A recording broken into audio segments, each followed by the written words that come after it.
Last time I left you on the Riverwalk, the San Antonio they sell you. This is the one they don't. 15 minutes north, you'll find the Pearl District, an old brewery that died and came back as the best square mile in the city of San Antonio. And it comes with quite a story, but first, walk through it with us. On the weekends, the grounds fill with markets. Saturday, they've got the farmers market, and Sunday is the makers market. Not tourist packed, locals with tote bags packed, which is the kind you want. Hey, check that out. There's a guy getting empanadas with 3 Afghan hounds that look just like him. The hounds, not the empanadas. Yep, that's the Pearl District for you. It attracts people with a point of view. If your conference ends on Friday, this is why you stay the weekend. The anchor is Pullman Market, a food hall, a market, and full restaurants, all under the same roof. And unlike most food halls, it isn't a sad ring of mediocre stalls around a seating pit. Every piece is considered. Yeah, they even had a forever jewelry pop up with you when we first walked in. That gal that had her foot up on a chair, that was like they're welding on jewelry. No class. Which is a commitment I admire and would never make myself. Hold on to Pullman. We're going to walk through a bit of it now, and then we'll take you through it in more detail later. We'll come back and eat our way through it. There is a reason it needs its own act. Yeah, it does. Okay, here we go. This is the big bar in the middle. It is the mezcaleria. So there's a bartender there who's going to end up mattering a little bit later. For sure. The grounds reward wandering. You've got a toy maker who's making toys out of wood for a variety of ages. And then a little bit further down, as you walk, you'll see there's a beignet tent. They've also got permanent shops. So lots of different shopping options for anyone who's trying to get gifts for folks. They've got candle shops and toy shops. We're headed into the Tiny Finch here. And the Tiny Finch has a number of products that you can get for anyone who enjoys cooking. They've got steak knives. Yeah, really cool steak knives. They've also got cookbooks that are definitely worth the detour. You'll also see they've got linens and other fabrics that you can choose from. Oh, look, and there's an open fire out there with they're grilling sausages and hot dogs. I mean, what is not to love there? It smelled so good. Oh, yeah, it did.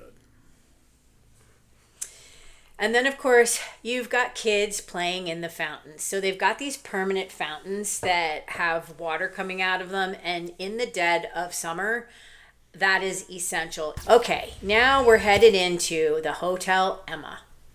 The old brew house itself turned into one of the most beautiful hotels in the country. It's not just nice for San Antonio, it's beautiful, full stop.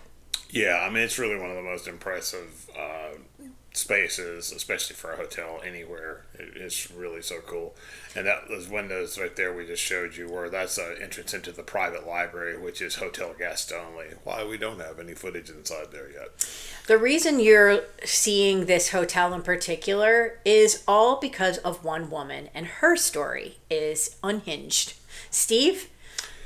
I love the story. The hotel is named for Emma Kohler, and she was married to one Otto Kohler, and he was the man who ran the brewery. And after Emma was severely injured in a car accident, Otto hired a young nurse to care for her, who coincidentally, his name was Emma as well. But after a little while, Emma number 2 and Otto started a salacious affair. Of course. Otto, being a man of no restraint and apparently no imagination, took a second mistress, another nurse, and guess what her name was? Was it Emma? It sure was, Steve. Oh my God. 3 Emmas. The wife and 2 girlfriends who shared the name, and for a while, a house he set them up in. I mean, what could go wrong? It held until it didn't. In 1914, one of the girlfriends, Emma number 3, she put a bullet in Otto. An all-male jury looked at the whole arrangement and acquitted her in about as long as it takes to tell this story. Yeah, I think that was one of those. They looked at her with sympathy and him with envy, but also some sympathy. The wife is the reason any of this still stands. Emma Kohler took over the brewery after the murder, and when Prohibition hit and every other brewery in the city shut its doors, she refused to let it go dark. Near beer, sodas, ice, dry cleaning, auto repair, whatever was legal, whatever kept the doors open and her people paid. Yeah, she kept everyone employed. Through all of Prohibition, the only brewery in San Antonio to survive because she wouldn't lay off her people. The cheaters made the headlines. Emma Kohler made the legacy. All right, now, the part you actually need if you're hosting here. The private event space is called the Elephant Cellar. It's a small ballroom, and I mean small. They kept 4 original brewery-vats right in the room, which looks incredible, but it does eat square footage. Yeah, it's kind of tight. It is tight. There are additional meeting rooms, but they're not all connected, so you're dividing your guests up. The move is the private courtyard, which you're seeing here. Yeah, it's such a great courtyard. Cocktails outside, dinner in the ballroom. As you can see to the left here are those private meeting spaces that we mentioned. That's how you make the Emma work for a group instead of fighting it. It's the room for the client with budget, taste, and a sharp guest list, not a big head count. The grounds around the Emma are half the experience. Yeah, and as we saw earlier, the entrance alone is a scene. And they really lean all the way into the industrial bones instead of hiding them. Most renovations erase the history. The Emma frames it. Here you can see those vats that I mentioned inside the ballroom space. And then we will head down the hall from the event space, and you'll see an open kitchen where a chef can run a live tasting while your guests watch. Yeah, it's dinner as a show. That's the difference between a meal and a moment. Out back, you've got the private courtyard again with a brewmaster's office attached you can also use. And for the right size group, you've now got cocktails, a chef's tasting, a ballroom, and a courtyard, all private. That's a real event, not a room rental. The Elephant Cellar and the chef's kitchen sit directly across from each other, which is the whole pitch. Reception, tasting, dinner, without your guests ever leaving the wing. And then the big red structure that we passed that's in the lobby, that's original brewery equipment. They built the room around it instead of ripping it out. Yeah, and the bar you see right there is the Sternewirth. The Sternewirth. One of the best looking hotels in the country, Yeah. Full stop. They took old brewery vats and they cut them open and turned them into private seating nooks that you can actually reserve. For a small VIP dinner, an intimate client thank you, there is nothing else like it in the city. Or really kind of anywhere else. I mean, So it is true. such a cool space. And Yeah, take a look at that. yeah, How that's great about is the whole design is so cool. Now we're Yeah. spinning around and you'll see those nooks that we Yeah. mentioned. And of course, the cocktails themselves are also pretty terrific. Mm-hmm. Steve, what was the cocktail you ordered? Well, it just happened to be called the Three Emmas. Yep, it's a real drink named for the whole unhinged story, of course, which means somewhere a hotel turned a scandal, a murder, and a widow who outlasted them all into a cocktail. There it is. There I am That's sitting. a property that knows exactly what it is. There I'm sitting looking very unhinged. Cheers. All right, let's head back to the Pullman because it earns a second look. As you can see, here we are walking up.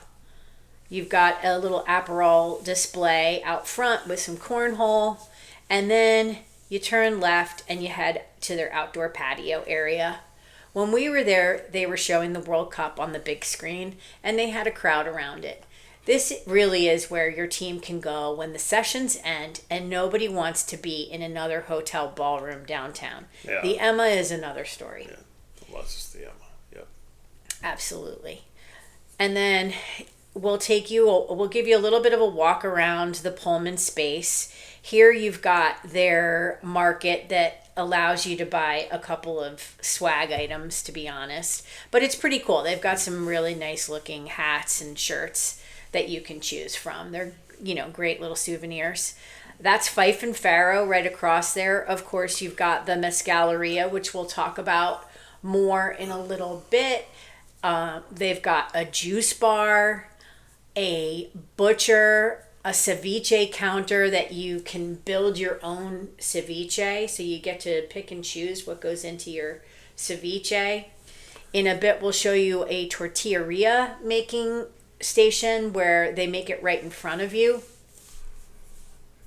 And alas, a mezcaleria with a wall of agave spirits. That's right, which matters for you because several of these spots do private and semi-private buyouts. You can take over an entire corner of the best food hall in Texas for a team dinner. Here they've got the meat case. We got some great options there too, right, Steve? Oh yeah, we got a cowboy ribeye on the bone and took it home and grilled it. It was fantastic. Most of the items that they have in Pullman Market are local to Texas. Not everything, but a large assortment of it is locally made in the state of Texas. And of course, many items are made right there in San Antonio. So it's just great because they really feature a lot of local stuff. Here's the ceviche bar that I mentioned to you where you can make your own ceviche. They've also got, you can, obviously get fish. They've got a pasta bar as well where you can get fresh pasta to take home and prepare as well. Soon we'll head over to the bakery. So that's another very dangerous spot. Oh, yeah. There's the tortillas that they're making in-house. There really is nothing like a fresh tortilla. If you haven't had them, they're very... I don't know how we would ever leave the state of Texas now. Okay, here's the bakery. They've got the beef tallow chocolate chip cookie, which was good, but it wasn't it wasn't the best cookie we've ever had. I think we kind of expected it to be a little bit better. I think the name kind of overpromises being beef tallow and cookie on the same word, the same sentence, same term. Yeah. But they have a great assortment of baked goods that you can choose from. And our favorite thing was the forbidden black rice bread. Which yes, was so good. Trust us. You've got to grab a loaf and take it to go. It's delicious. Yeah. Then I think at some point we're going to head back to Fife and Faro. We'll show you a couple more of the items that they've got in the market itself. And here we go. Here's Fife and Faro, like I mentioned. This is their Italian spot. So it's open air. They've got pastas and pizzas. You can see them making everything right in front of you. And here's the executive detail you're going to want to know. You can do a full or a partial buyout, and there's a semi-private space that works for a team dinner. It's not fully walled off, but it's private enough that it really does feel like it's yours. Now, this is Mezquite, which that's obviously more of their Mexican restaurant, so a lot of Mexican options. Steve and I had brunch there, so we had huevos rancheros, and I think you'll see a little bit of that in a bit. And of course, we just walked by the Mezcaleria again. This is their ice cream program, and it is doing some things. Let me tell you, they've got blackberry basil, they've got coffee cardamom, they've got banana ice cream, and chicken and waffles. I mean, come on, which shouldn't work, but it does. Why shouldn't that work? I mean, I don't know. This is a food hall that's run by people who are maybe showing off a bit, but in the best way. Mm-hmm. Keep showing off. Okay, here is Isidore. This is their seafood and meat restaurant, and it's in the Michelin Guide. This is the one to circle if you're planning something that really needs to impress. It is such a great restaurant. It's got great bones, great design. Yeah, and it does have full and partial buyouts too. And it's the only one here that goes fully private. So In a moment, we'll take you toward the back. There's a back dining room they close off with its own entrance. So your guests never walk through the main restaurant. Just take a look at that tablescape. It looks great. Yeah, it's really cool. And this, as I mentioned, it's a Michelin-listed private dining space in the Pearl that nobody outside your group ever needs to see. This is that back space. That's the kind of thing that gets a chief of staff promoted. And now, of course, you see they've got the open kitchen, so they've got some tables right in front. Here we head back to Mezquite and to the mezcaleria. Seems to be a theme there, Kelly. Yep, this is where the night turned into a story. Our bartender's name was Fikes, and she doesn't let you order the obvious thing. Yeah, I was looking for a mezcal, a pachuga, which is traditionally has turkey breast aged in it in the fermenting process. And she said she had discovered one that had crab meat in it, and it was a must try, and it was definitely a must try. So now I'm hooked on that stuff, and yeah, she told me where to go get it. So now there's a bottle in my house. Yep, and that's the difference between a bar and a bartender. We came in for tequila, and we left with a new favorite we'd never have found on our own. All right, next up is Ladino.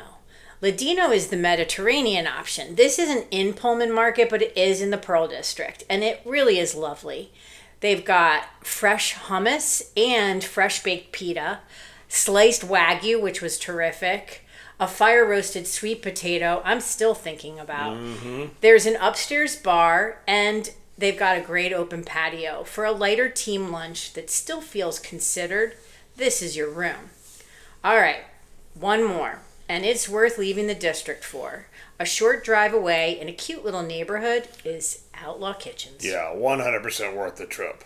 Worth the trip, and we don't say that lightly. Nope. Just look at this great outdoor space. They've got the ceiling fans, which are a must in Texas, of course.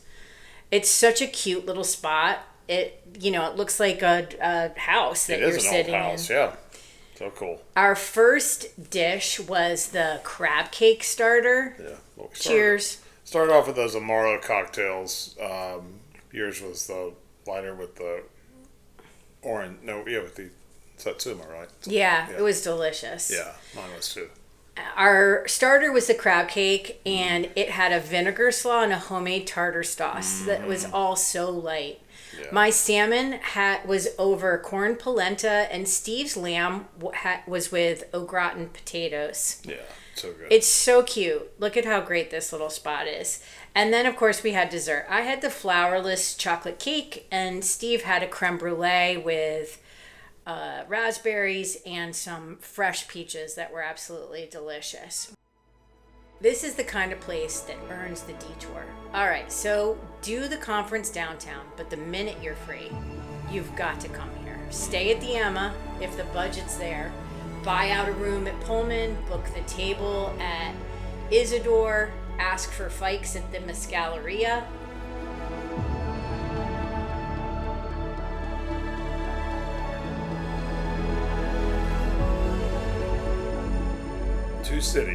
Two cities, Steve. The one they sell you and the one they're quietly becoming. The good news is the second one is winning. Skip the stars, trust the seal.